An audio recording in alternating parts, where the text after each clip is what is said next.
जय हिंद दोस्तों। स्वागत है आप सभी का हमारे YouTube चैनल कथा संचार में। साथियों, आज हम फिर से आ गए हैं एक और नई मज़ेदार कहानी के साथ, जिसका नाम है न्यारी बहू का ससुराल। दोस्तों, अगर आप हमारे चैनल पर नए हैं तो चैनल को सब्सक्राइब करके बेल बटन अवश्य दबाएं लेटेस्ट हिंदी कहानियों के लिए। तो चलिए फटाफट कहानी को शुरू कर लेते हैं। रवि, आज तुम फिर से अपनी माँ के घर गए थे। घर में घुसते ही श्रेया ने सीधा सवाल किया। रवि ने पहले कुछ सोचा, फिर जवाब दिया। श्रेया, वो मेरी माँ है। पापा की तबीयत ठीक नहीं रहती। माँ हमेशा परेशान रहती हैं। मैं उनका अकेला सहारा हूँ। श्रेया को इन बातों से कोई फर्क नहीं पड़ रहा था। मुंह बनाते हुए श्रेया ने कहा, वो सब मैं नहीं जानती। मैं तो बस इतना जानती हूँ कि तुमने उनसे अलग होते हुए मुझसे वादा किया था कि अपने घर वालों से कोई मतलब नहीं रखोगे। मैं सब जानती हूँ। जब तो बहू बेटे को घर से निकाल दिया, अब बेटे की कमाई के चक्कर में उसे बार बार बुलाते रहते हैं। रवि को बहुत गुस्सा आ रहा था, लेकिन घर में कलेश न हो, इसीलिए उसने खुद को संभालते हुए कहा, देखो श्रेया, पैसों के लिए मेरे पापा की पेंशन ही काफ़ी है। और रही बात वहाँ जाने की, तो मेरे सिवा उनका है ही कौन। पापा की बीमारी को देखते हुए मेरा फर्ज है कि मैं उनका ध्यान रखूं। बेटा होने के नाते मेरा भी तो कुछ फर्ज है। रवि श्रेया को बहुत देर तक समझाता रहा, लेकिन श्रेया नहीं मानी और उसने रवि से कसम ली कि वह बिना उससे पूछे कभी अपने माँ बाप से मिलने नहीं जाएगा। रवि श्रेया का स्वभाव जानता था। अगर उसके मन का काम न करो तो वह बहुत ज्यादा गुस्सा हो जाती है और डिप्रेशन में चली जाती है, जहाँ तक कि आत्महत्या भी करने का विचार करने लगती है। रवि ने उसकी यह शर्त भी मान ली, लेकिन उसका मन हमेशा अपने माता पिता के लिए तरसता रहता था। उसे आज भी याद है कैसे पापा ने अपना पेट काट कर उसे पढ़ाया लिखाया, रवि की हर इच्छा पूरी की, जहाँ तक कि रिश्तेदारों के दबाव में न आकर रवि को अपनी पसंद की लड़की से शादी करने की इजाज़त दी। लेकिन शादी के 2 महीने बाद ही श्रेया ने लड़ाई झगड़ा कर उनसे अलग होने का फैसला कर लिया। रवि के पिता जगन्नाथ जी ने एक दिन रवि से बात की, बेटा अगर बहू हम लोगों के साथ खुश नहीं है तो तू अलग हो जा, हमारी चिंता मत कर। ये सुनकर रवि ने कहा, पापा अब जब मुझे आपका ध्यान रखना चाहिए, आप चाहते हैं आपको बेसहारा छोड़ दूं, ये मुझसे नहीं होगा। रवि की माँ शांति जी ने कहा, बेटा सही तो कह रहा है, ये बहू को समझाएगा तो वह भी धीरे धीरे मान जाएगी। आपकी भी तबीयत ठीक नहीं रहती। जगन्नाथ जी ने शांति को चुप कराते हुए कहा, कैसी बात करती हो तुम, वह नए जमाने की मॉडर्न लड़की है। आजकल हर किसी को प्राइवेसी चाहिए होती है। जाने दे इनको बेटा रवि, तुम बहू को लेकर जहां वह जाना चाहे चले जाओ, हमारी चिंता मत करो। रवि अकेला टेरेस पर खड़े होकर यही सब सोच रहा था। तभी फोन की घंटी बजी। दूसरी तरफ माँ थी, उनकी आवाज लड़खड़ा रही थी, बेटा रवि न जाने तेरे पिता को क्या हो गया, मैं इन्हें हॉस्पिटल ले जा रही हूँ, तू जल्दी से आ जा। रवि ने कहा, माँ तुम चिंता मत करो, मैं अभी पहुँचता हूँ। यह कहकर रवि जल्दी से नीचे आया और जूते पहनने लगा। श्रेया ने देखा रवि कहीं जाने की तैयारी कर रहा है। रवि तुम कहाँ जा रहे हो, इतनी रात को और भी फोन किसका आया था। रवि की आंखों से आंसू बस छलकने ही वाले थे।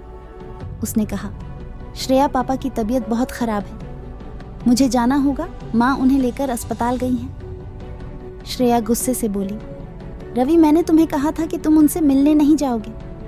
ठीक है तुम जाओ, लेकिन जब वापस आओगे तो अपनी बीबी को जिंदा नहीं पाओगे।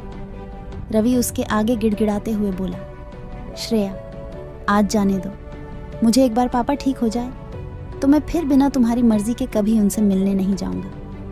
लेकिन श्रेया का गुस्सा तो 7वें आसमान पर था। रवि के लिए जिंदगी और मौत का सामना एक साथ होने जा रहा था। एक तरफ उसका फर्ज उसे बुला रहा था, दूसरी तरफ उसका प्यार उसे फर्ज निभाने से रोकने के लिए मरने को तैयार था। श्रेया तुम्हें मरना है तो मर जाओ, मैं अपने पापा को इस हाल में नहीं छोड़ सकता। रवि के मन में ये विचार बार बार आ रहा था, लेकिन वह इसके लिए जुबान न खोल सका। कहीं श्रेया ने सचमुच कुछ गलत कर लिया तो क्या होगा, यही सोचकर वह चुप रह गया। रवि ने जल्दी से अपने दोस्त राहुल को फोन किया। राहुल मेरे भाई मैं कहीं फंसा हुआ हूँ, मेरे पापा हॉस्पिटल में हैं, तू उनके पास पहुँच जा और जितने भी पैसों की ज़रूरत पड़े मुझे बता दियो, मैं भेज दूँगा और मुझे हर 1 घंटे में फ़ोन कर उनका हाल बता देना प्लीज़। राहुल यह सुनकर बोला, भाई तू चिंता मत कर, मैं अभी पहुँचता हूँ और पैसों की चिंता मत कर, मैं सब संभाल लूँगा। रवि की आंखों से झरझर आंसू बह रहे थे, लेकिन श्रेया उसकी परवाह करे बगैर किचन में काम करने चली गई। रवि अपने बेडरूम में जाकर तकिए में मुंह छिपाकर रोता रहा। कुछ देर बाद उसने राहुल को फ़ोन किया, लेकिन राहुल का फ़ोन नहीं लग रहा था। रवि और बेचैन हो गया। तभी उसे ध्यान आया कि हो सकता है पापा आईसीयू में हो, वहाँ फ़ोन बंद रखना पड़ता है। इसी तरह अपने आप को समझा रहा था। कुछ देर बाद श्रेया आई और बेड के एक तरफ मुंह फेर कर सो गई, जैसे रवि कोई गुनाह करने जा रहा था जिसे श्रेया ने पकड़ लिया।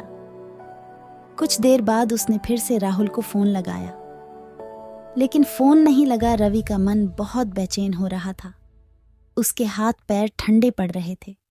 वह अपने आप को कोस रहा था कि क्यों उसने श्रेया से प्यार किया और आज तक उसकी हर जिद मानता रहा, जबकि उसे उसकी किसी बात से कोई फर्क नहीं पड़ता।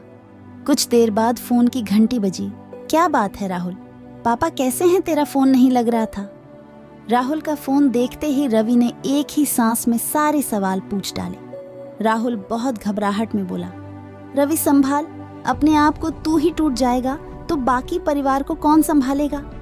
तू जहाँ भी है जल्दी से हॉस्पिटल आ जा अंकल, हम सबको छोड़कर चले गए। यह सुनते ही रवि के पैरों तले जमीन खिसक गई। ये क्या हो गया, अभी शाम को ही तो वह उनसे मिलकर आया था। काश वह आखिरी समय में अपने पिता के साथ होता। वह जोर जोर से रोने लगा। उसकी आवाज़ सुनकर श्रेया उठी और पूछने लगी, क्या बात है रवि, तुम क्यों रो रहे हो। रवि ने उसे झिड़कते हुए कहा, सब खत्म हो गया श्रेया, मेरे पापा भी और शायद तुम्हारा मेरा रिश्ता भी। यह कहकर वह तेजी से बाहर निकल गया। श्रेया भागती हुई उसके पीछे रवि रवि चिल्लाते हुए भागी, लेकिन इससे पहले कि वह कुछ कह पाती, रवि वहां से जा चुका था। श्रेया की आंखों से टप टप आंसू बह रहे थे। कहीं अब रवि उससे नफरत तो नहीं करने लगेगा, कहीं उसे छोड़ तो नहीं देगा, यही सोचकर वह रो रही थी। अगले दिन रवि के पिता के घर पर सारे रिश्तेदार इकट्ठे हो गए थे। रवि एक तरफ कोने में गुमसुम बैठा था। तभी वहां श्रेया आई। उसने रवि को देखा, लेकिन रवि को तो जैसे होश ही नहीं था। फिर वह अपनी सास से मिलकर रोने लगी। उसकी रोने की आवाज़ सुनकर एक बार रवि ने उसकी ओर देखा और नजरें फेर लीं। रवि ने भारी मन से अपने पिता को अंतिम विदाई दी। आज उसके पिता को मरे 5 दिन हो चुके थे। इन 5 दिनों से श्रेया भी वहीं रह रही थी, लेकिन रवि ने एक बार भी श्रेया से बात नहीं की। यह बात शांति जी अच्छी तरह से नोटिस कर रही थी। जगन्नाथ जी की 13वीं के अगले दिन शांति जी ने रवि और श्रेया को एक कमरे में बुलाया। रवि श्रेया को देखकर उठकर जाने लगा। बेटा मेरी बात सुन, मैंने ही बात करने के लिए बहू को बुलाया है, लेकिन मुझे कोई बात नहीं करनी। माँ पापा की बात मानकर मैं अगल हो गया, लेकिन अब मैं आपके साथ रहूँगा। चाहे आप कितना भी कहें, मैं कहीं नहीं जाऊँगा और इसे जहाँ जाना है चली जाए। यह सुनकर श्रेया रोने लगी। शांति जी ने उसे चुप कराया और कहा, बेटा ये 2 चिट्ठी तेरे पापा तुम दोनों के नाम से छोड़ गए थे, एक तेरे लिए और एक बहू के लिए। रवि ने जल्दी से चिट्ठी माँ के हाथ से ले ली, जैसे उसे पापा को पाने का मौका मिल गया हो। उस चिट्ठी में लिखा था, बेटा मुझे मालूम है कि बहू हम दोनों के साथ नहीं रहना चाहती, लेकिन मुझे पता है मेरे जाने के बाद तू माँ को अकेला नहीं छोड़ेगा। फिर से इसे लेकर घर में क्लेश न हो, इसलिए मैं तुझसे एक वादा लेना चाहता हूँ कि अपने पापा की अंतिम इच्छा पूरी कर और बहू कहना मानकर उसके साथ चला जा। तेरी माँ के लिए मैंने पहले ही वृद्धा आश्रम में इंतजाम कर दिया है, वह वहाँ सुख से रहेगी। कभी कभी उसे मिलने चले जाना। अगर तू मुझे प्यार करता है तो मेरी अंतिम इच्छा ज़रूर पूरी करेगा। इधर श्रेया ने भी अपनी चिट्ठी खोली। उसमें लिखा था, बेटी तू चिंता मत कर, मेरा बेटा भावना में बह जाता है। मैं जानता हूँ वह मेरे बाद यहाँ रहने की जिद करेगा, तुमसे लड़ाई भी करेगा, लेकिन तू चिंता मत कर। मैं चाहता हूँ तुम दोनों हंसी खुशी रहो। मेरी चिट्ठी पढ़ने के बाद वह तेरे साथ चलने के लिए राजी हो जाएगा। मेरा आशीर्वाद हमेशा तुम दोनों के साथ रहेगा। चिट्ठी पढ़ते ही श्रेया रवि के पैरों में गिर गई।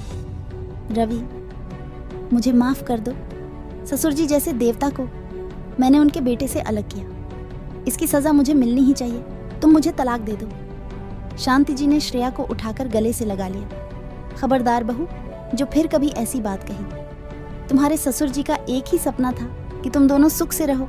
आज वो तुम दोनों को देखकर कितने दुखी हो रहे होंगे।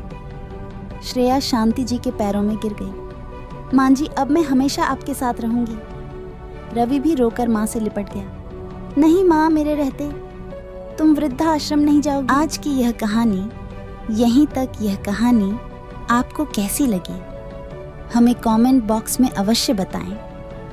वीडियो को लास्ट तक देखने के लिए धन्यवाद।